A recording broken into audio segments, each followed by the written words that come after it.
100 साल की सास। अरे मम्मी जी, थोड़ा उम्र के हिसाब से काम किया करो। कहीं कुछ हो गया तो लोग बोलेंगे बहू ने बूढ़ी सास का ध्यान नहीं रखा। बहू, तुम भी थोड़ा कम और धीरे बोला करो। कहीं चिल्लाते हुए कभी कुछ हो गया तो वही लोग बोलेंगे 100 साल की सास भली चंगी बैठी है और बहू बेचारी चलती बनी। वैसे मम्मी जी, दादी बिल्कुल ठीक बोल रही हैं। हैं? क्या ठीक बोल रही है? वो जो कुछ भी बोले वो सास है, पर तुम क्यों बोल रही हो? बहू होकर सास से जुबान लड़ाओगी क्या? ऐसा बोलते हुए निर्मला को धसका उठ जाता है। कहा था ना, मत चिल्ला मत चिल्ला। तुझे बिना सास और बहू से जुबान लड़ाए बिना शांति नहीं मिलती। अरे माँ, दादी की बात सुन लिया करो, तुम्हारे भले के लिए बोलती है ना। अरे कोई भला नहीं, इन्हें बस मुझे परेशान और शो ऑफ करने का शौक है। हाँ। चल झूठी। इस परिवार में 3 पीढ़ी की औरतें रहती है, जिनका हर समय कोई ना कोई अलग ड्रामा चलता ही रहता है, जिससे और किसी का पता नहीं, लेकिन सूरज बहुत परेशान रहता है। माँ, पियाली और दादी, आप तीनों के पास एक दूसरे को सास बहू वाले ताने देने के अलावा कुछ काम हो या नहीं, पर मेरे पास जरूर है। इसीलिए पियाली, जरा लंच ले आओ, मुझे ऑफिस भी जाना होता है।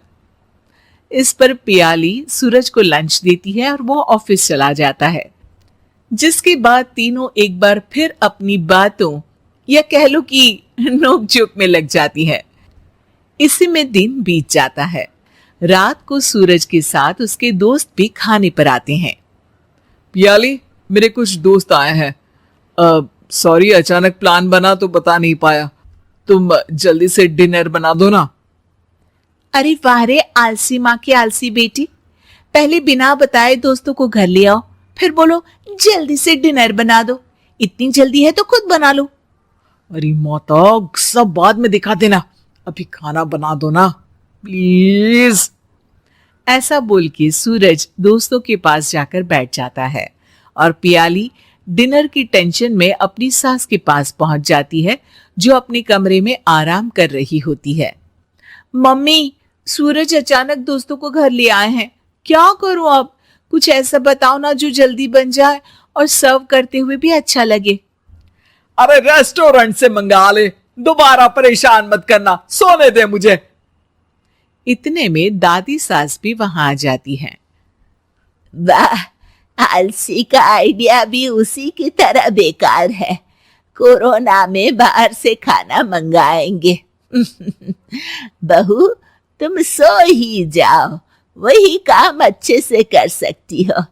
चल पियाली, मैं बताती हूँ क्या करना है।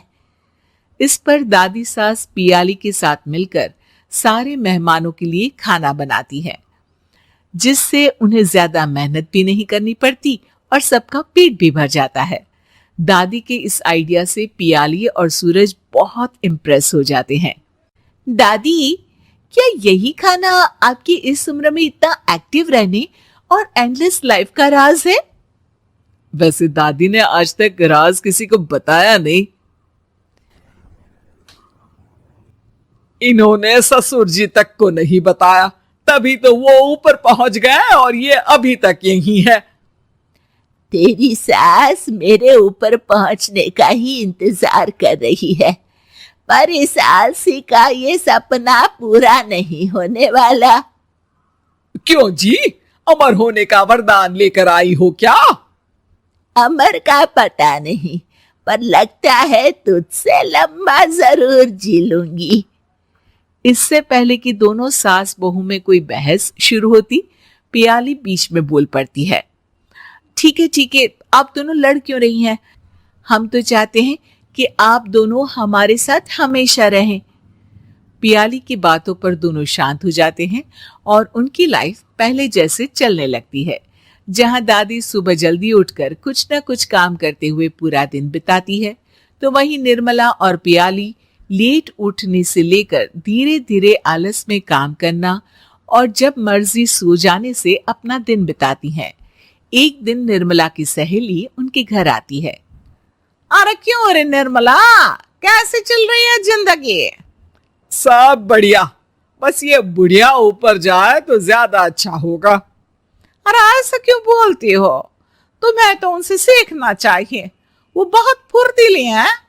मैं उन्हें रोज मॉर्निंग वॉक करते हुए देखती हूँ, और वहीं तुम और तुम्हारी बहू है जिन्होंने शायद सुबह का सूरज आज तक देखा ही नहीं होगा। सहेली की बात सुनते ही निर्मला भड़क कर चिल्लाते हुए पियाली और अपनी सास को वहां बुलाती है, जिनके साथ सूरज भी वहां आ जाता है और ये सब देख सहेली वहां से चली जाती है। अरे सासू माँ, आपको हमसे क्या दिक्कत है? अब तो मेरी सहेलियां भी आपकी वजह से मुझे ताने देने लगी है। मम्मी जी, कुछ तो लोग कहेंगे, लोगों का काम है कहना, आप इग्नोर करो ना। अच्छा वैसे महारानी, वो तुम्हें भी वही सब बोल रही थी? है? मैंने क्या किया? अरे किलस क्यों रही हो? अब तो समझो और अपना लाइफस्टाइल सुधारो। ओ मोरी मैया, अब हमारा लाइफस्टाइल भी खराब हो गया क्या? आपका तो हाई फाई है ना, बस उतना ही ठीक है।